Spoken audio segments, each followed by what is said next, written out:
People think rebellion is loud, that it comes with shouting, slammed doors, and dramatic exits. But Zainab's rebellion was quiet. It began long before anyone noticed. Before the prayers, before the interventions, before the men they kept bringing to her door. Zainab grew up knowing two things very early in life. First, that her mother loved her deeply. Second, that love alone was not protection. Zainab's story did not begin with defiance. It began with silence. For years, Zainab was a secret.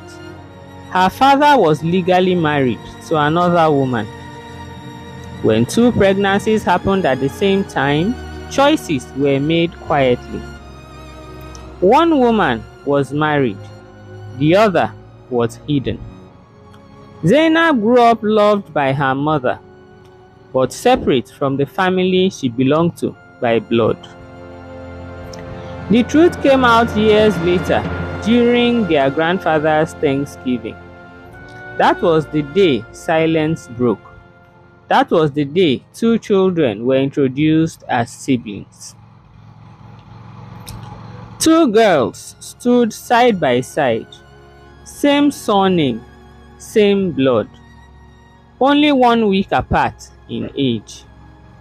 The older one was named Aisha. Aisha had grown up as an only daughter with two brothers. Her mother was not happy about the revelation, but she was realistic. In a world where women were often asked to swallow pain, she agreed to one boundary.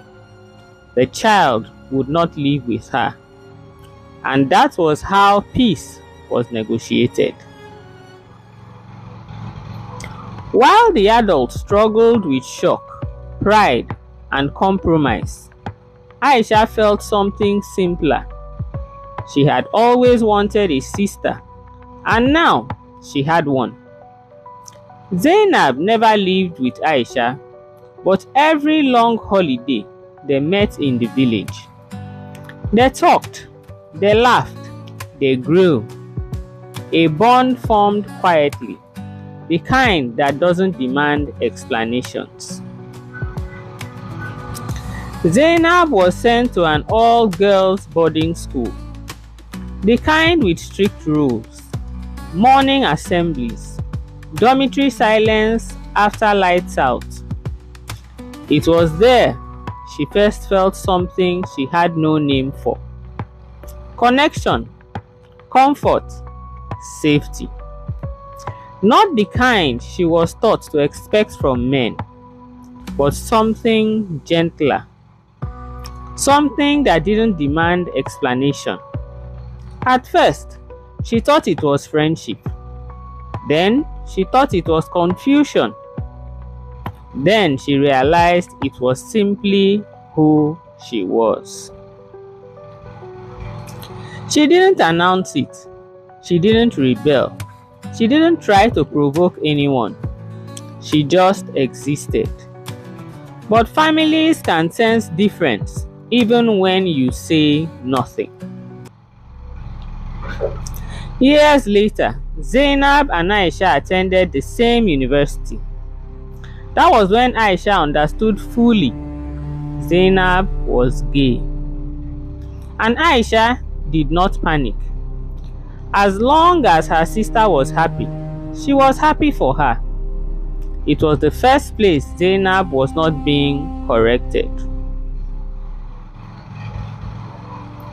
When Zainab finished school and returned home, the pressure began quietly. Her mother watched her closely, too closely.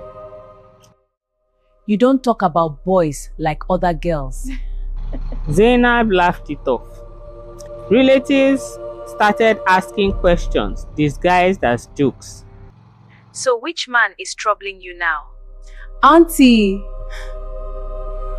Zainab smiled politely.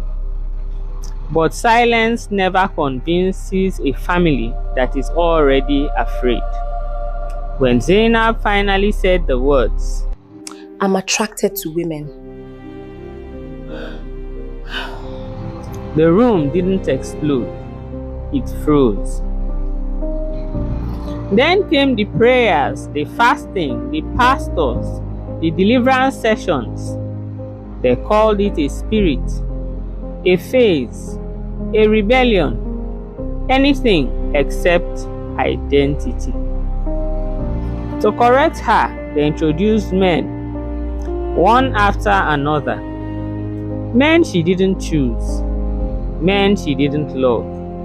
Some were kind at first, others weren't. One was verbally abusive, another was physically aggressive. One told her she needed to be broken properly.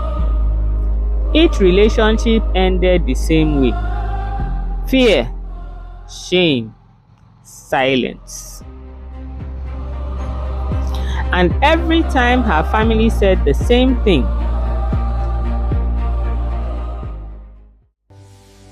marriage will straighten everything. Zainab learned then that love, in her family's language, meant obedience. One day, without drama, Zainab left. She didn't fight. Where is she going? She didn't argue. She didn't beg to be understood. She packed her things and chose herself.